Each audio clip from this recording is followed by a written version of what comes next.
ప్రేమగల తండ్రి, కృపగల దేవ, జీవం గల నాయన, పరిశుద్ధుడైన మహా గొప్ప దేవ, వాక్యపు పండుగలలో 3వ దినం తండ్రి, ఈ ఉదయకాలపు సెషన్లో మరికొన్ని సంగతులు ఈ సెషన్లో తండ్రి మేము నేర్చుకొని బలపడుటకు, ప్రత్యేకించి ఫిలిప్పీ పత్రిక వివరణలో మరింత భాగాన్ని మేము ధ్యానించి బలపడుటకు సహాయం చేయమని ఈ ప్రియకుమారుడు, మా ప్రభు, ప్రియరక్షకుడు, నజరేయుడైన యేసుక్రీస్తు ప్రభు వారి పరిశుద్ధ నామములు ప్రార్థన సమర్పిస్తున్నాము తండ్రి.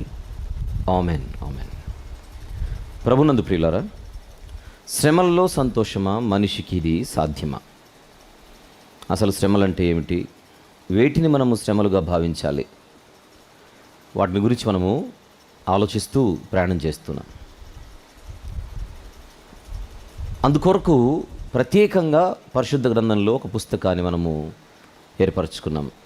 ఎన్నుకున్నాం. అది ఫిలిప్పీ పత్రిక. 4 అధ్యాయాలు కలిగినటువంటి పత్రికను ఒక్కొక్క అధ్యాయాన్ని తీసుకొని మనం పఠిస్తున్నాం. ప్రస్తుతం మనము మొదటి అధ్యాయంలో ఉన్నాం. ఫిలిప్పీ పత్రికలో ప్రధానంగా మనము గమనించవలసింది, శ్రమలలో ఉన్న పౌలు గారు ఎలా సంతోషంగా ఉండగలిగాడు. ఈ మేజర్ థీమ్ని మనం మిస్ అవ్వకూడదు. ఆయన ఉన్నది ఏ శ్రమలు, ఆ శ్రమలు ఎందుకు వచ్చాయి? ఈ ప్రశ్నలకు సమాధానం, ఆయన క్రీస్తు యేసు ప్రభు నిమిత్తము బ్రతుకుచున్నాడు గనుక శ్రమలు వచ్చాయి. ఆ శ్రమలలో ఆయన సంతోషంగా కనబడుతున్నాడు. అది ఎలా సాధ్యమైంది? దానికి కారణం, ఆయన ఆలోచన విధానం వేరు, ఆయనకున్నటువంటి లక్ష్యాలు వేరు, ఆయనకున్నటువంటి ప్రాధాన్యతలు వేరు, ఆయనకున్నటువంటి చూపు వేరు. అలాంటి భక్తుల జీవితాలకు మనము పూర్తిగా భిన్నంగా బ్రతికేస్తున్నాము అన్నది మనం ఒప్పుకున్నా ఒప్పుకోకపోయినా కళ్ళ ముందు కనబడే ఒక వాస్తవం. సంస్కరణ అనే ఒక మంచి పదాన్ని దైవ సేవకులు స్టీఫెన్ పాల్ గారు వాడారు తన సందేశంలో. అవసరం, సంస్కరణ అవసరం, తప్పనిసరిగా అవసరం. చరిత్రలో గొప్ప గొప్ప మార్పులు చోటు చేసుకోవడానికి, ఒక పురోగతి మానవ చరిత్రలో సాధించడానికి ఏ విషయంలోనైనా సంస్కరణలు, సంస్కరణోద్యమాలు జరిగాయి. యూదుల రాజులలో యోషియా అని ఒక రాజు ఉంటాడు. యోషియా గారి పేరు వినగానే ఆయన చేసిన సంస్కరణలు ఎప్పుడు గుర్తుకొస్తాయి. యోషియా గారి సంస్కరణోద్యమం అది. దేవునికి దగ్గర చేసే సంస్కరణలు ఖచ్చితంగా చోటు చేసుకోవాలి. అది జరగాలంటే అందులో పాలిభాగస్తులయ్యే వారికి సమర్పణ అనే ఒక లక్షణం ఉండాలి. ఇవన్నీ కూడా ఈ సెమినార్లో మనం మాట్లాడుకుంటున్నాం, మర్చిపోకూడదు. శ్రమలలో ఉన్న పౌలు గారు ఎలా సంతోషంగా ఉండగలిగాడు? మొదటి 2 వచనాల్లో ఒక సంతోషాన్ని మనం చూసాం. ఇప్పుడు 3 నుండి 11 వచనాలు ధ్యానిస్తున్నాం. ఒక్కసారి మొదటి అధ్యాయ విభజనను మాత్రమే అలా తెర మీద చూసి మనం ముందుకెళ్దాం. ఫిలిప్పీ పత్రిక వివరణలో మొదటి అధ్యాయం, అందులో మొత్తం 30 వచనాలు. ఆ అధ్యాయాన్ని మనము 5 భాగాలుగా విభజించుకున్నాం. 30 వచనాలు కలిగిన ఈ అధ్యాయాన్ని 5 భాగాలుగా విభజించుకున్నాం. 5 భాగాలు ఏంటో జస్ట్ జ్ఞాపకం చేసుకుందాం. మొదటి భాగము మొదటి 2 వచనములు, రెండవ భాగము 3 నుండి 11 వచనాలు. ఆ 3 నుండి 11 వచనాలు ఇప్పుడు ధ్యానిస్తున్నాం. వద్దాం. మునుపటి సెషన్లో 3 నుండి 11 వచనాలను పూర్తిగా చదివాను. మొత్తం 9 వచనాల వాక్య భాగం అది. ఈ 9 వచనాలు చదివితే జాగ్రత్తగా ఒక 5 విషయాలను మనం గమనించవచ్చు. వీటిని మనము గమనించవలసిన సంగతులు అని మీ ముందు ప్రస్తావించాను. Points to be observed. అందులో మొదటిది మనం చూసినది 5 విషయాలు. అందులో మొదటిది సువార్త పరిచర్యలో సంఘ భాగస్వామ్యం. ఇది సత్క్రియ అన్నాడు 3వ వచనంలోను 7వ వచనంలోను. దీని గురించి మాట్లాడుకున్నాం మనం. ఇప్పుడు నెమ్మదిగా రెండవ విషయాన్ని మనం నేర్చుకున్నటకు ప్రయాణము చేద్దాం. ఒక్కసారి 3వ వచనము చదువుకుందాం. అక్కడ ఏముందో జాగ్రత్తగా గమనిద్దాం. మొదటి దినము నుండి ఇది వరకు సువార్త విషయములో మీరు నాతో పాలివారై ఉండుట చూచి మీలో ఈ సత్క్రియ ఆరంభించిన వాడు యేసుక్రీస్తు దినము వరకు దానిని కొనసాగించునని రూఢిగా నమ్ముచున్నాను. 5 విషయాలు గమనిద్దామన్నాను ఈ పోర్షన్లో. మొదటి విషయము మునుపటి సెషన్లో పూర్తి చేసుకున్నాం. ఇప్పుడు రెండవ సంగతి జాగ్రత్తగా ఆలోచిద్దాం. మొదటి దినము నుండి ఇది వరకు సువార్త విషయములో మీరు నాతో పాలివారై ఉన్నారు. ఇది సత్క్రియ. అంతవరకు మనము ధ్యానించాం. విషయం ఏంటంటే, అలా వారు సువార్త పనిలో పాలిభాగస్తులవ్వడం అన్నది వాళ్ళ పన, వాళ్ళ కార్యమా, వాళ్ళు ఆలోచిస్తే జరిగిందా, వాళ్ళు ప్రణాళికలు రూపొందిస్తే జరిగిందా, ఇది వాళ్ళ సొంత శక్తా, ఇది వాళ్ళ సొంత జ్ఞానమా? ఈ ప్రశ్నలన్నిటికీ సమాధానం కాదు అన్నదే. ఎందుకనగా అలా వారు సువార్త పనిలో సంఘముగా పాల్గొనడం అన్నది దేవుడు ఆరంభించినది అన్నాడు. చూడండి, ఉందా? మీలో ఈ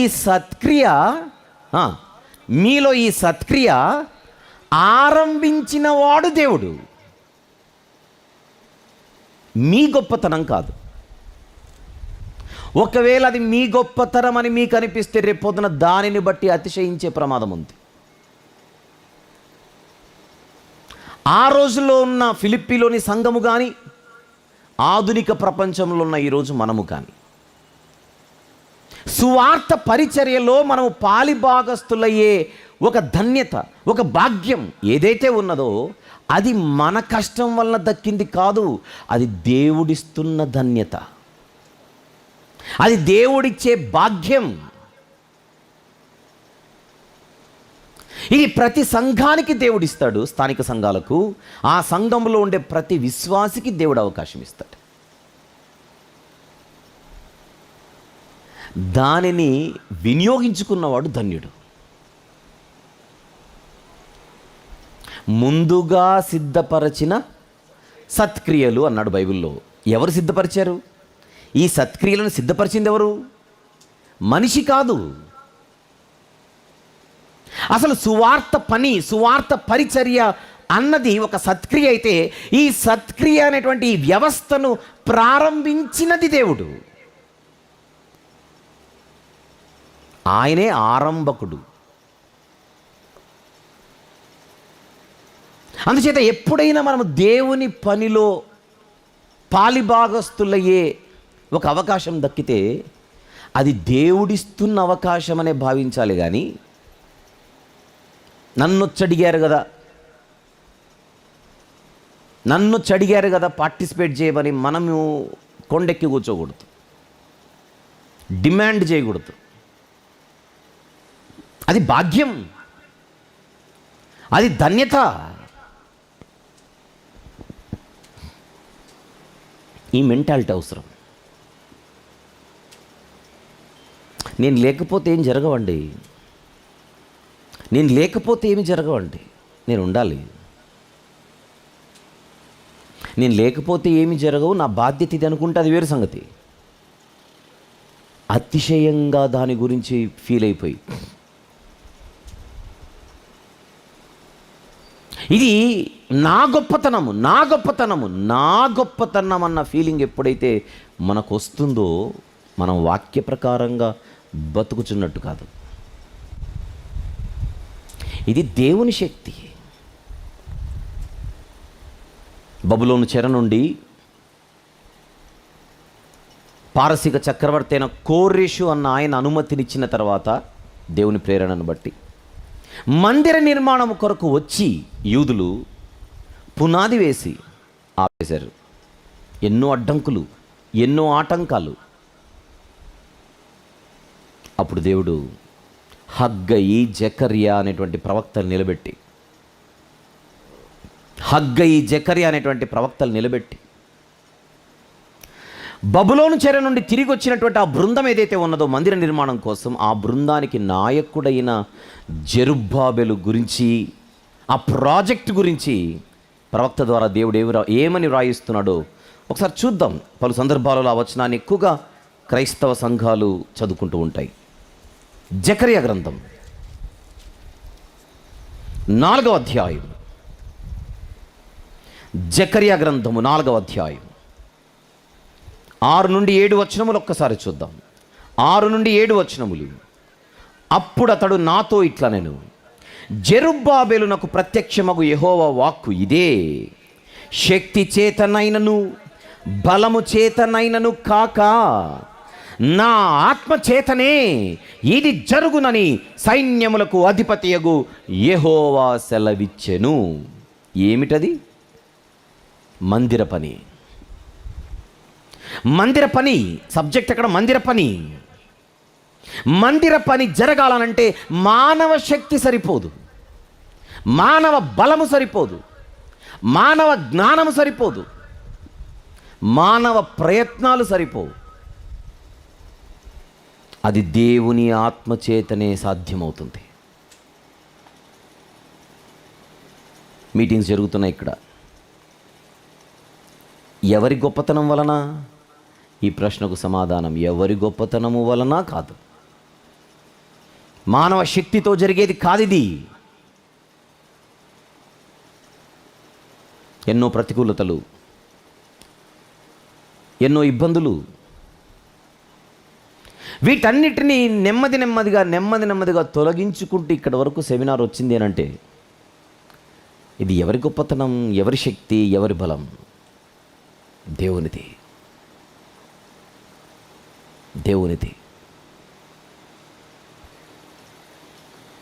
అందువల్ల ఫిలిప్పీలోని సంఘస్థులారా, ఈ సత్క్రియను మీలో ఆరంభించిన వాడెవరు?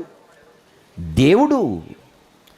ఈ సత్క్రియను ఆరంభించిన వాడు యేసుక్రీస్తు దినము వరకు దానిని కొనసాగించునని రూఢిగా నమ్ముచున్నాను. అంటే పౌలు గారికి ఫిలిప్పీ సంఘములో జరుగుతున్న కార్యక్రమాలు చూస్తుంటే ఈ సంఘము ఎడల, ఈ సంఘము వెనుక దేవుడున్నాడు అనేటువంటి ఒక కాన్ఫిడెన్స్ కలుగుతుంది. ఈ సంఘముతో దేవుడు ఉన్నాడనేటువంటి ఒక నమ్మకం సేవకునిగా ఆయనకు కలుగుతోంది. ఈ సంఘముతో దేవుడు ఉన్నాడు. ఎలా చెప్పగలుగుతున్నాడు? వాళ్ళ పార్టిసిపేషన్. ఎలా చెప్పగలుగుతున్నాడు? సువార్త పరిచర్యలో వారి పార్ట్నర్షిప్ ఎలా ఉంది? మొదటి దినము నుండి ఇది వరకు 1-2 సార్లు పార్టిసిపేట్ చేసి సైలెంట్ అయిపోయిన సంఘము కాదది.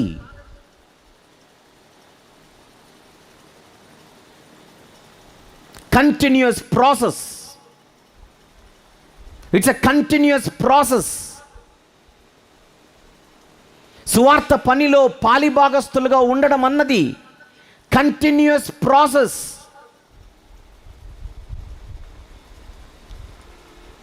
పని ఆరంభించి ఆగిపోయిన వాళ్ళు కాదు, సువార్త పనిలో కొనసాగుతున్నవారు. ఆరంభించి కొనసాగుతున్న వారి సంఘ జీవితాన్ని చూస్తూ ఉంటే దేవుడు ఆరంభించిన పనిలో వీళ్ళు భాగ్యవంతులుగా, ధన్యులుగా ఇందులో పాలిభాగస్తులు అవుతున్నారు అని పౌలు గారికి ఒక నమ్మకం. దీనిని ఆరంభించిన వాడు యేసుక్రీస్తు దినము వరకు దాన్ని కొనసాగించును. యేసుక్రీస్తు దినం అంటే చెప్పండి. యేసుక్రీస్తు దినం అంటే the final coming of the lord Jesus Christ. అంటే ఈ సువార్త పనిలో మీరు పాలిభాగస్తులై మీరు కొనసాగుచున్నారే, అది యేసుక్రీస్తు దినము వరకు కొనసాగించును అంటే మీరు విజయవంతంగా ఈ సువార్త పరిచర్యను మీరు పూర్తి చేసి ఒకానొక దినమున బహుమానము పొందడానికి మీ సంఘము సిద్ధంగా ఉంటుంది అని మిమ్మును చూస్తుంటే నాకు నమ్మకం కలుగుతోంది. అంటే ఈరోజు మీరు సువార్తలో పాలిభాగస్తులు అవ్వడం అన్నది ఎప్పుడు మీకు బహుమానం తెచ్చిపెడుతుంది? ప్రభువు ఈ లోకానికి వచ్చినప్పుడు. ఆయన ఉద్దేశం ఆయనున్న తరములోనే యేసు ప్రభు చేస్తాడు, ఆయనున్న తరములోనే యేసు ప్రభు చేసి ఫిలిప్పీ సంఘస్థులకు కిరీటాలు ఇచ్చేస్తాడు, బహుమానాలు ఇచ్చేస్తాడు అన్నది కాదు. ఆరంభించిన పని కొనసాగిస్తున్నటువంటి ఆరంభించబడినటువంటి పనిలో పాలిభాగస్తులై అందులో కొనసాగుతున్నటువంటి ఫిలిప్పీ సంఘస్థులు ఎవరైతే ఉన్నారో వారికి బహుమానం భవిష్యత్తులో ప్రభు వచ్చినప్పుడు వారికి దక్కి తీరుతుంది. ఆ నమ్మకం ఎవరికి కలుగుతోంది చూస్తుంటే? సేవకుడైన పౌలు గారికి. కొన్ని సందర్భాలలో సంఘములోని విశ్వాసులను చూస్తుంటే సేవకులకు అలాంటి నమ్మకం కలగాలి, విశ్వాసం కలగాలి. వీళ్ళు కదా సంఘస్థులంటే, వీళ్ళు కదా విశ్వాసులంటే, వీళ్ళు కదా పాలి భాగస్థులంటే. ఒక సంఘములో 100 మంది ఉంటే 100 మంది అలాగనే ఉంటే ఎంత బాగుంటుంది? సువార్త పరిచర్యలో పాలి భాగస్థులుగా ఉండాలనేటువంటి శ్రద్ధ, ఇప్పుడే విన్నాం, ఆసక్తి ఉన్న 100 మందికి ఉంటే ఎంత బాగుంటుంది. కానీ 100 మందికి ఉండట్లేదు సంఘాలలో. ఏ 10 మందికో, ఏ 20 మందికో. ఏవైనా సువార్త సభలు పెట్టుకోవాలంటే, ఏదైనా సువార్త పని పెట్టుకోవాలంటే ప్రతిసారి ఆ 10 మందే ముందుకు రావాలి, ప్రతిసారి ఆ 20 మందే పని చేయాలి. మిగిలిన 80 మండుగురు ఎక్కడ? దేవుడు ఏదైనా చేస్తే అందరికీ మేలులు కలగాలి, దేవుడు ఆశీర్వాదిస్తే ఆ ఆశీర్వాదం అందరికీ రావాలి. కానీ సువార్త పనిలో మాత్రం అందరూ కనబడరు.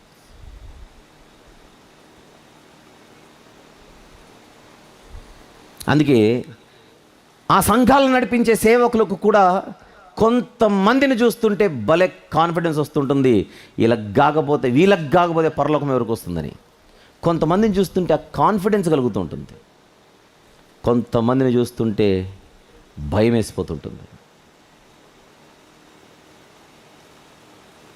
మనలను చూసి సేవకులకు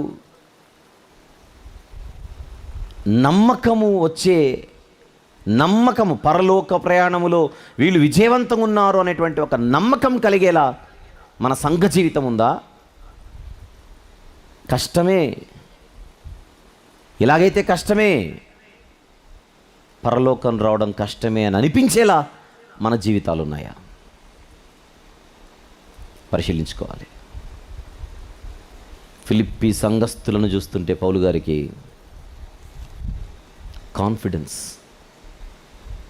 మిగిలిన ఏ సంఘాలను చూసినా అలాంటి కాన్ఫిడెన్స్ లేదు ఆయనకు. ఫర్ ఎగ్జాంపుల్ గలతీ పత్రిక చూద్దాం, అంటే కొంచెం మనకు క్లారిటీ రావడానికి. గలతీ పత్రిక 4వ అధ్యాయం 11వ వచనం చూద్దాం. గలతీ పత్రిక 4:11. మీ విషయమై నేను పడిన కష్టము వ్యర్థమైపోవునేమోనని మిమ్మును గూర్చి భయపడుచున్నాను. ఒకే సేవకుడు, 2 వేరు ప్రాంతాలు.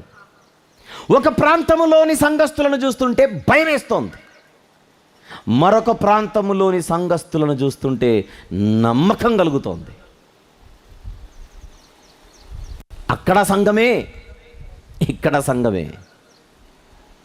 గలతీలోని సంఘములు, గలతీ ప్రాంతములోని సంఘాలు కరెక్ట్ ట్రాక్లో లేవు. అక్కడ సంఘమే కదా, ఇక్కడ సంఘమే కదా, వాళ్ళు సంఘస్థులే కదా, వీళ్ళు సంఘస్థులే కదా, అందరూ ఒక్కటే అని అనుకునే పరిస్థితులు ఆయన పత్రికల్లో మనకు కనబడటం లేదు. మనం ఎవరం ఈరోజు? గలతీ ప్రాంతములోని సంఘస్థుల జాబితాలో ఉన్నవారమా?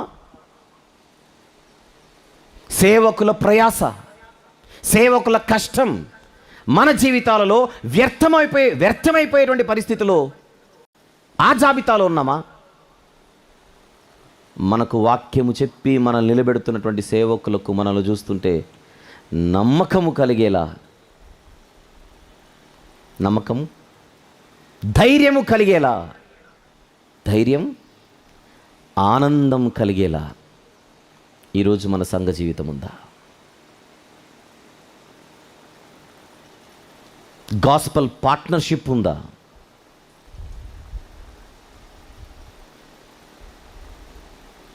పౌలు గారికి సంఘములను గూర్చిన చింత అని అంటాడు. అది దినదినము పెరిగిపోతుందట. ఎందుకు ఆ చింత? ఎందుకు ఆ బాధ? ఎందుకు ఆ వేదన? సరైన ట్రాక్లో అన్ని సంఘాలు లేవు. ఉండాల్సిన ట్రాక్లో సంఘస్థులందరూ లేరు. అందుకే చింత.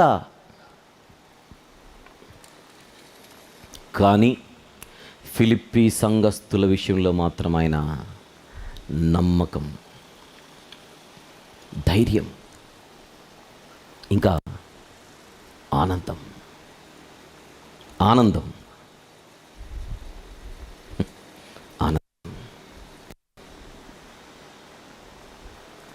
మీలో ఈ సత్క్రియను ఆరంభించినవాడు యేసుక్రీస్తు దినము వరకు దానిని కొనసాగించునని రూఢిగా నమ్ముచున్నాను. ఈ జాబితాలో ఉండడానికి నిర్ణయం తీసుకుందాం. ఈ జాబితాలో ఉండడానికి నిర్ణయం తీసుకొని కట్టుబడి బతికేద్దాం. 5 సంగతులు గమనిద్దామన్నానుగా. రెండవ సంగతి ఆన్ ద స్క్రీన్. ఏమిటది? ఈ సత్క్రియలో మనం ఉండడానికి ఇది దేవుని కృపనే కానీ మానవ శక్తి కాదు. ఇది ఆయన కార్యమే కానీ మరెవ్వరిది కాదు. 5 సంగతులలో ఇది రెండవది. ఇది దేవుని కృప మరియు ఆయన కార్యము.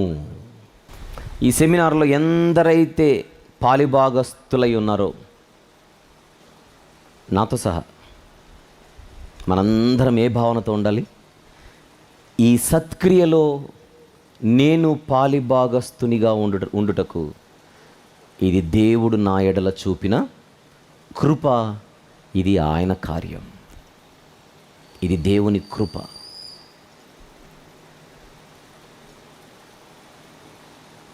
నాదేమీ లేదు. ఈరోజు ఇలా ఉండడానికి ఆయుష్నిచ్చినవాడు ఆయన, అవకాశం ఇచ్చినవాడు ఆయన, నడిపించినవాడు ఆయన, కూర్చోబెట్టినవాడు ఆయన. దీనిని బట్టి దేవునికి స్తోత్రం అని అనుకోవాలి. అంతకు మించేమనుకోకూడదు. వెళ్దాం ముందుకి. 5 సంగతులలో 3వ సంగతిని జాగ్రత్తగా నేర్చుకుందాం. మీలో ఈ సత్క్రియను ఆరంభించిన వాడు యేసుక్రీస్తు దినము వరకు దానిని కొనసాగించునని రూఢిగా నమ్ముచున్నాను. యేసుక్రీస్తు దినం అంటే ఇందాక చెప్పాను, ఆయన మళ్ళీ వస్తాడు. ఆ రోజు ఇచ్చేవారికి ఎవరెవరికి ఏమి ఇవ్వాలో అన్నీ ఇచ్చేస్తాడు. అంతేనా? ఎవరెవరికి ఏమి ఇవ్వాలో అన్ని లెక్కలు తేల్చేస్తాడు. అందులో పరిశుద్ధులకు లేదా విశ్వాసులకు ఆయన ఇచ్చే బహుమానం నిత్య జీవం, నీతి కిరీటం. ఆ బహుమానం కోసం మనము ఎదురు చూద్దాం. ఇక్కడ యేసుక్రీస్తు దినము అనే ఒక పదం ఉంది కనుక ఒక మాట చెబుతాను. భవిష్యత్తులో యేసు ప్రభు రాడు అనే ఒక బోధ తిరుగుతోంది ఈరోజే కదా, ఎప్పటి నుంచో ఉంది. ఆయన రాకడ లేదు అనే బోధ ఒకటి ఉంది. ఆయన రాడు, సాతాను లేడు, నరకము లేదు, పాపులకు శిక్ష లేదు. అలాంటి బోధ తిరుగుతోంది. దాని పేరు గతికవాదము. గతికవాదం. ఇక నెరవేరవలసిన వాగ్దానాలంటూ బైబిల్లో ఏమీ లేవు, అన్ని గతములోనే అయిపోయాయి. ఇక భవిష్యత్తులో ఏమీ జరగవు, జరగాల్సిందేమీ లేదు. వస్తాడని ఎదురు చూస్తున్న క్రైస్తవులారా, ఆయన రాడు. వస్తాడు, వస్తాడు, ఆయన వస్తాడు మరలా అన్నదే సత్యవాక్యం. మరలా రాడు అన్నది సత్య విరోధమైనది. జాగ్రత్త పడమని ఈ సందర్భంగా జాగ్రత్తను తెలియజేస్తూ ముందుకెళ్ళిపోతున్నాను.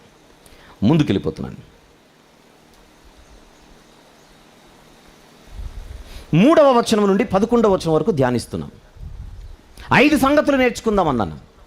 మొదటి సంగతి నేను చెప్పేటప్పుడు 3వ వచనము చదివి వెంటనే 7వ వచనానికి వెళ్ళిపోయాను. అలా స్ట్రైట్గా కంటిన్యూస్గా నేను చదువుకుంటారా? ఇప్పుడు కూడా మనము 3వ వచనం నుండి తెలుగు బైబిల్లో 6వ వచనం వరకు కలిసి ఉంది. నేను 6వ వచనాన్ని దాటి 7వ వచనానికి వెళ్తున్నాను. 3వ సంగతి నేర్చుకున్నట్టుకు నాతో కలిసి ప్రయాణం చేయండి. 7వ వచనం మళ్ళీ వస్తాను, పైకి మళ్ళీ వస్తాను. నా బంధకముల యందును, నేను సువార్త పక్షమున వాదించుట యందును, దానిని స్థిరపరుచుట యందును మీరందరూ ఈ కృపలో నాతో కూడా పాలివారై ఉన్నారు గనుక నేను మిమ్మును నా హృదయములో ఉంచుకొని ఉన్నాను. దాని కొరకు వచ్చాను ఇక్కడికి.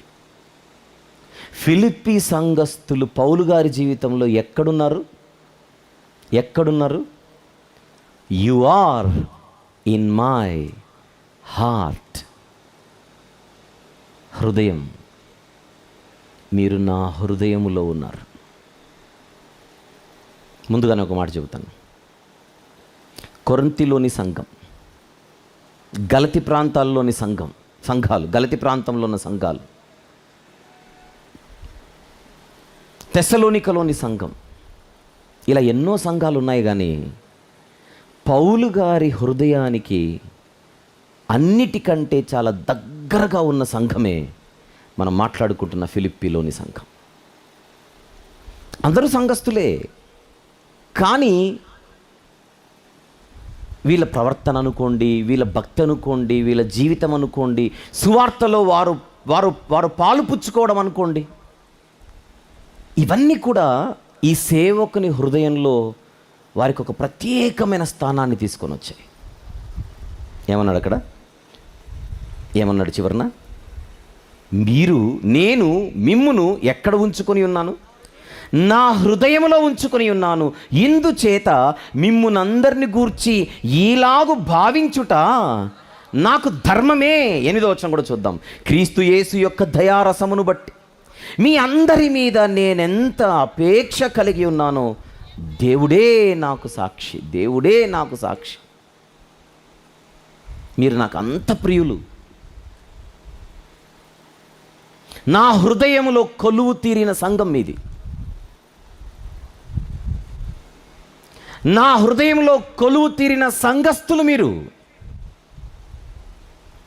మీరంటే నాకు అంత ఇష్టం.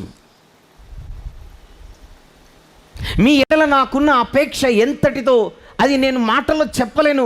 దేవుడే దీనికి సాక్షి. ఇవన్నీ అక్షర సత్యాలనే అసత్యాలైనా ఏమైనా పొగుడుతున్నాడా? అంతగా ఈ సేవకుని హృదయంలో వారు ఎలా చోటు సంపాదించగలిగారు? Very simple. దేవుని పని విషయములో ఈ సంఘానికున్న శ్రద్ధ లాంటిది. సువార్త పని విషయములో ఈ సంఘానికున్న శ్రద్ధాశక్తి ఒక నిజమైన సేవకుని హృదయములో గొప్ప స్థానాన్ని తీసుకొచ్చింది. హృదయములో స్థానం అనేది ధర్నాలు చేస్తే రాదు, గొడవలు పడితే రాదు, అలిగితే రాదు, సణిగితే రాదు. వీళ్ళలా దేవుని పని విషయంలో శ్రద్ధాసక్తి కలిగి పాల్గొంటే వద్దన్నా ప్రతి ఒక్కరి హృదయాలలో వారు ఒక ప్రత్యేక స్థానాన్ని ఆత్మీయంగా ఉన్నతంగా కలిగి ఉంటారు. మన ప్రాంతాల లాంటి వారు ఉంటారా ఉండరా? ఇక్కడ హైదరాబాద్ పక్కన పెట్టండి, ఎవరెవరైతే ఎక్కడి నుంచి అయితే వచ్చారో మనందరి ప్రాంతాలలో, మనందరి సంఘాలలో అలాంటి వారు ఉంటారు. చూడండి, 100 మంది ఉంటారు సంఘంలో, కానీ ఒక 5-10 మంది మాత్రం అస్సలు వారిని చూస్తుంటే అక్కడున్న సేవకునికి లేదా సేవకులకు భలే ముచ్చటేస్తుంటుంది. సంఘ పని అనగానే ఎవరి కోసం ఎదురు చూడరు వాళ్ళు. సంఘ పని అనగానే ఎవరో చెప్పాలి, చెబితేనే చెయ్యాలి అనేది కానే కాదు. స్వచ్ఛందంగా వాళ్ళంతకు వాళ్ళుగా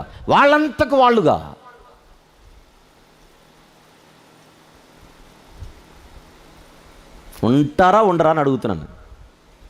అది చెప్పాల్సింది ఇక్కడున్న సేవకులు. ఉంటారా ఉండరా? ఉంటారుగా. ఇప్పుడు వాళ్ళందరూ ఎక్కడున్నట్టు?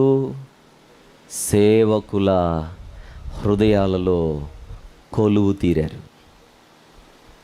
విషయం ఏంటంటే, పౌలు గారు బంధకాలలో ఉన్నాడు.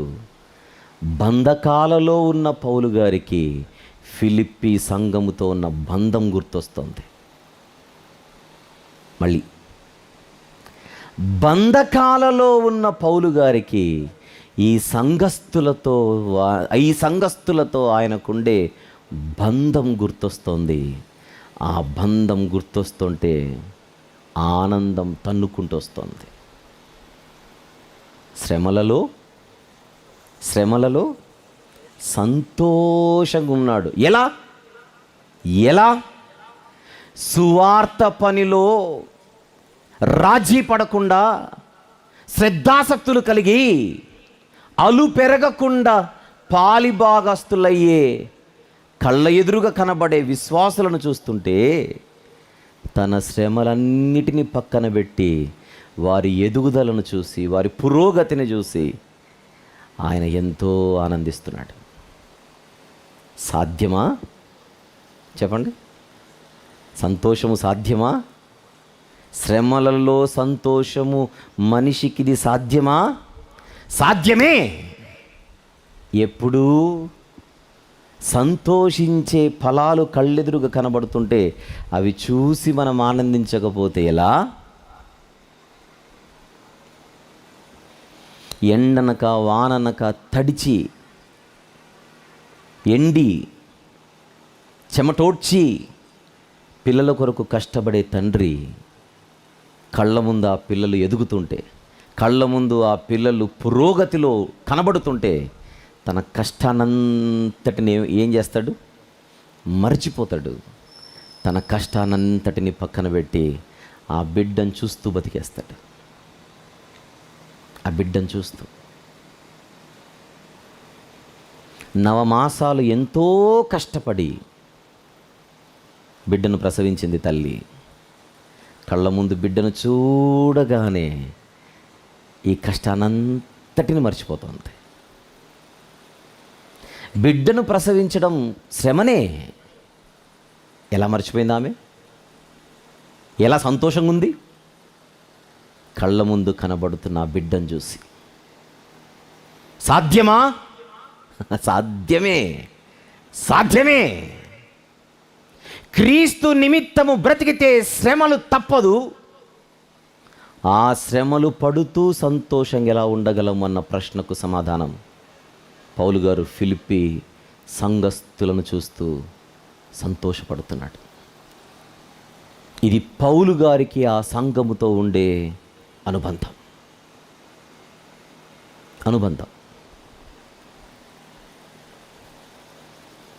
బంధువులను బట్టి ఆనందించట్లా. ఫర్ యువర్ కైండ్ ఇన్ఫర్మేషన్, రక్త సంబంధికులను బట్టి ఆనందించట్లేదు. ఆయన ఆనందం రక్త సంబంధికులలో లేదు.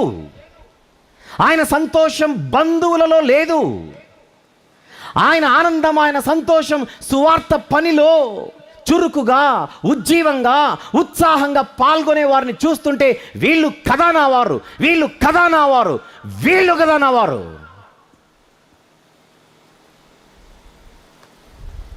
ప్రియ సోదరుడా, సోదరి, బంధువులతో ఇబ్బందులు ఉన్నాయా? బంధువులను బట్టి బాధలా?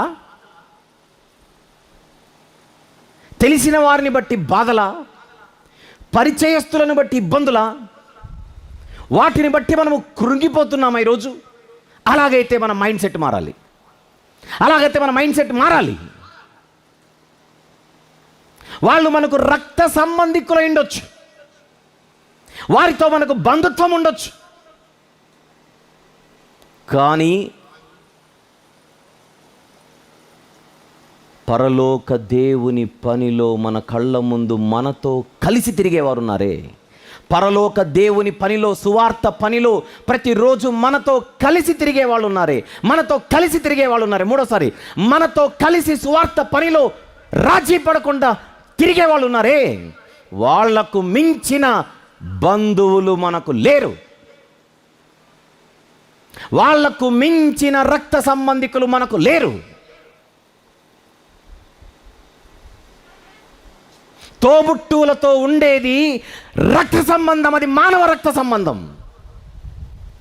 సువార్త పరిచర్యలో మనతో కలిసి ప్రయాణము చేసే వారితో మనకున్న రక్త సంబంధం క్రీస్తు నిష్కలంకమైన శక్తివంతమైన రక్త సంబంధం. వాళ్ళు కడగబడింది ఒకే రక్తంలో, నేను కడగబడింది ఒకే రక్తంలో. మా ఇద్దరి మధ్య ఒక బంధం ఉంది, ఇది రక్త సంబంధం. చూడట్లేదే?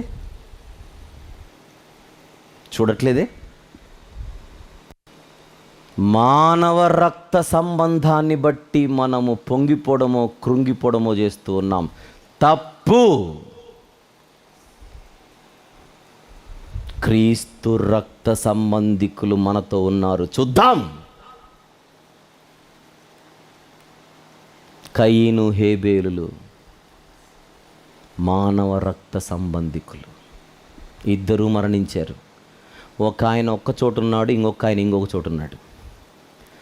మానవ రక్త సంబంధికులందరూ చచ్చిపోయిన తర్వాత ఒకే చోట ఉంటారన్న గ్యారెంటీ లేదు.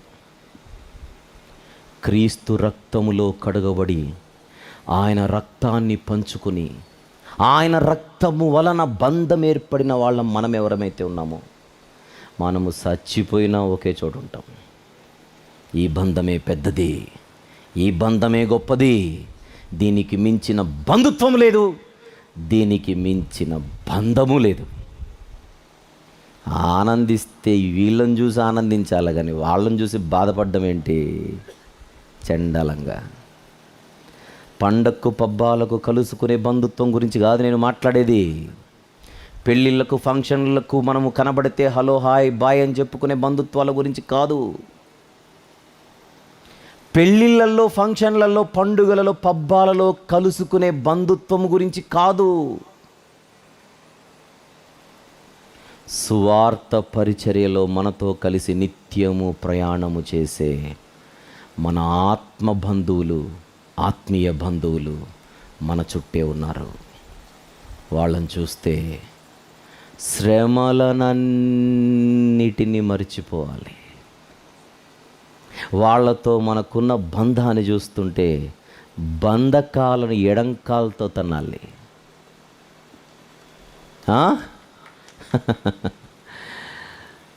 ఎడంకాలితో తన్నాలి.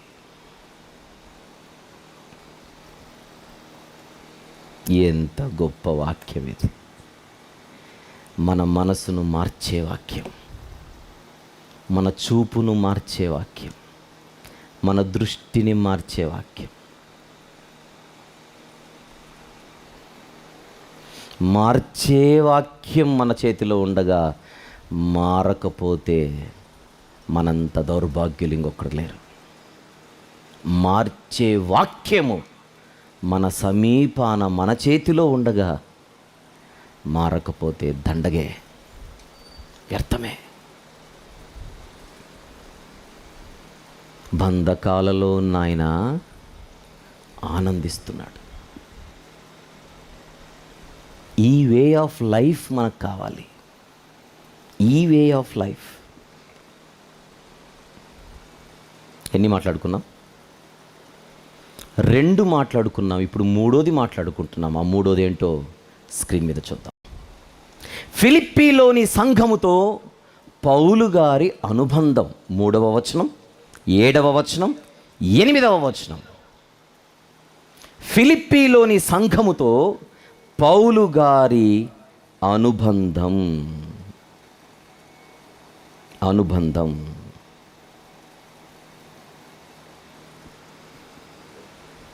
ఎక్స్క్యూజ్ మీ, 3వ వచనంలో ఏమంటున్నాడు? మొదటి దినము నుండి ఇది వరకు సువార్త విషయంలో మీరు నాతో పాలివారై ఉన్నారు.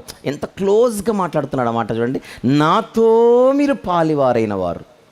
7వ వచనంలో నా బంధకముల యందు, నేను స్వార్థ పక్షమున వాదించుట యందు, దానిని స్థిరపరచుట యందు మీరందరూ ఈ కృపలో నాతో పాలివారైన వారు. ఎంత బాగా గుర్తు తెచ్చుకుంటున్నాడు అది. ఇంకా మిమ్ములను నేను నా హృదయములో ఉంచుకొని ఉన్నాను. You are so close to my heart. ఇంకా 8వ వచనం, మీ అందరి మీద నేనెంత అపేక్ష కలిగి ఉన్నానో దేవుడే నాకు సాక్షి.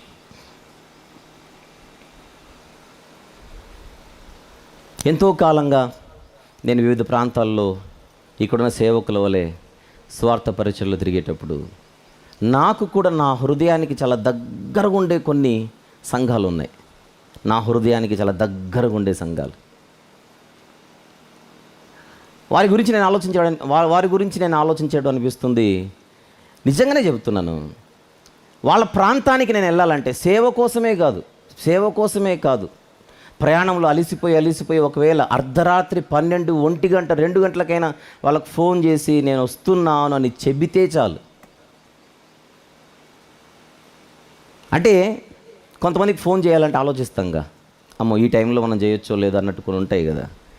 కానీ కొందరు ఉన్నారు, కొన్ని ప్రాంతాలు ఉన్నాయి, కొన్ని సంఘాలు ఉన్నాయి, వాళ్ళకు నేను అడ్వాన్స్గా చెప్పాల్సిన అవసరం లేదు. గంట ముందు చెబితే చాలు. అంటే ఇంకా చెప్తాను, నిజంగా చెప్తున్నాను, ఈ స్వార్థ పరిచర్యలో దేవుడు నాకు ఎలాంటి గొప్ప బంధాలు ఇచ్చాడంటే, ఎంత గొప్ప రిలేషన్షిప్స్ ఇచ్చాడంటే, నేను హైదరాబాద్లో కాకుండా ఏ ఊరిలో ఉన్నా అది నాకు సొంత ఊరులాగానే అనిపిస్తూ ఉంటుంది.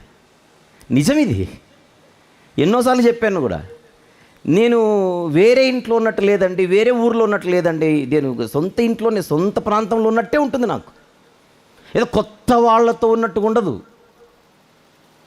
నావారు వాళ్ళు నన్ను అలానే చూస్తారు. రాకపోతే బాధపడతారు, వస్తే కాదు.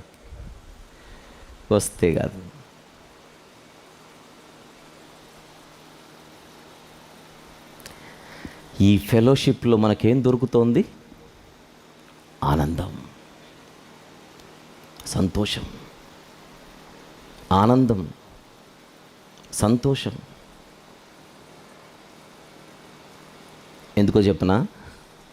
ఇది అమ్మిచ్చిన బంధము కాదు, నాన్నిచ్చిన బంధము కాదు, దేవుడేర్పరిచిన బంధం.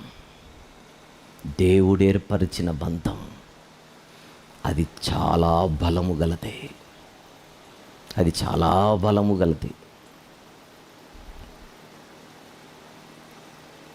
ఈరోజు సెమినార్లో కూడా నేను ఎవరిని ఎక్కువగా రిక్వెస్ట్ చేసింది ఏమీ లేదు.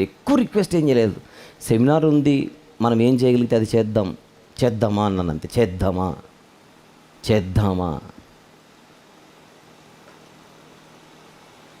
వారం రోజుల ముందుగానే ఈ గ్రౌండ్లో పనులు స్టార్ట్ అయిపోయి ఎక్కడెక్కడ నుంచి ఎవరెవరు, అసలు నాతో సంబంధమే నాతో లేకుండా, నా ప్రమేయం లేకుండా నేను ఫోన్ చేసి ఇప్పుడు నేను రావాలా గ్రౌండ్కు అని అడిగితే మీటింగ్ స్టార్ట్ అయిన తర్వాత రమ్మని చెప్తున్నారు వీళ్ళు. రండి అని చెప్తున్నారు వీళ్ళు.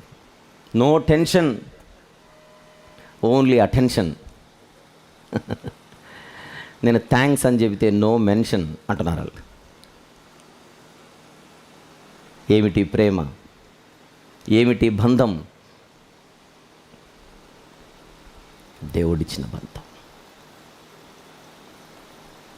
మొదటి రోజు నుంచి, మొదటి సెషన్ నుంచి నేను ఈ కాంపౌండ్ దాటి అక్కడికి ఇంతవరకు రాలేదు, కిచెన్ దగ్గరికి రాలేదు ఇంతవరకు. నేను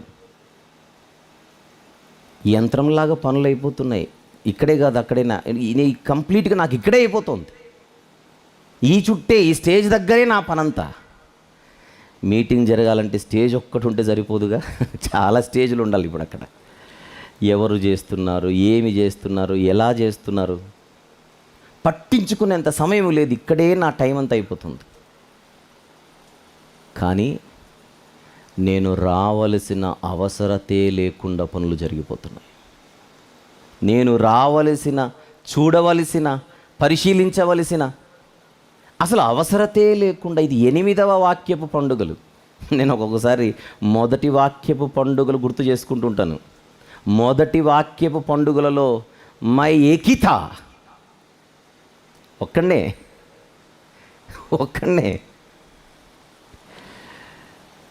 నాకు బాగా గుర్తు. ఎగ్జాంపుల్ చెప్తున్నాను.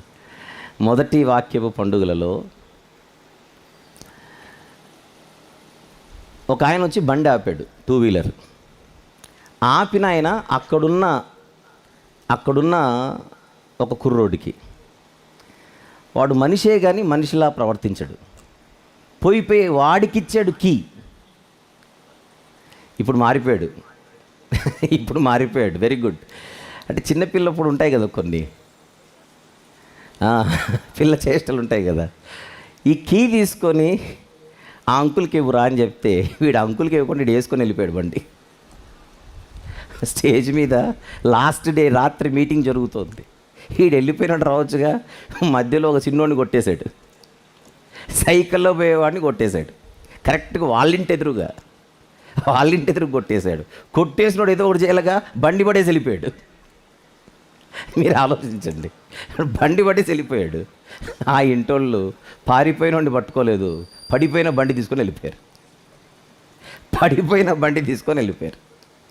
అక్కడైతే చిన్న పంచాయతీ స్టార్ట్ అయింది. స్టేజ్ మీద చాంద్ బాషా గారు వాక్యం చెప్తున్నారు. లాస్ట్ రోజు ఫస్ట్ మెసేజ్ 10 నిమిషాల్లో క్లోజ్ చేస్తాడు. 11 నిమిషం నేను చెప్పాలి, బయట పంచాయతీ. నేను చిట్టి ఇచ్చి నేను వచ్చేందుకు చెప్పమని చెప్పి నేను వెళ్ళిపోయి ఆ పంచాయతీని చూసుకోమని ఇంకొక సోదరుడికి చెప్పి, మన దగ్గర 2 వీలర్ ఉంటే మాది, ఆ 2 వీలర్ ఇచ్చి పంపించి ఈ 2 వీలర్ పెట్టుకొని ఆ 2 వీలర్ రిలీజ్ చేయమని చెప్పండి, ఈ 2 వీలర్ గురించి రేపు మాట్లాడుకుందామని చెప్పి పంచాయతీ అక్కడ క్లోజ్ చేయించి మళ్ళీ స్టేజ్ మీదకి వచ్చి ఫైనల్ మెసేజ్ చెప్పా. అది గుర్తొస్తుంటుంది నాకు. ఫస్ట్ సెమినార్లో ఒక్కడే చేశాను. అప్పుడు నన్ను చూసిన ఇక్కడున్న సోదరులు నెక్స్ట్ సెమినార్ నుంచి మీరు పనులు తగ్గించుకోవాలి, మేమున్నామన్నారంతే. మేమున్నాం. నెమ్మదిగా ఈరోజు నువ్వు వాక్యం చెప్పు చాలు, మిగిలింది మేము చూసుకుంటాం అన్నంతగా దేవుడు నాకు బంధువులను ఇచ్చాడు. That is the point. బంధువులను ఇచ్చాడు. ఈ బంధువుల సంఖ్య రోజుకు పెరుగుతోందే కానీ తగ్గట్లేదు. తగ్గదు.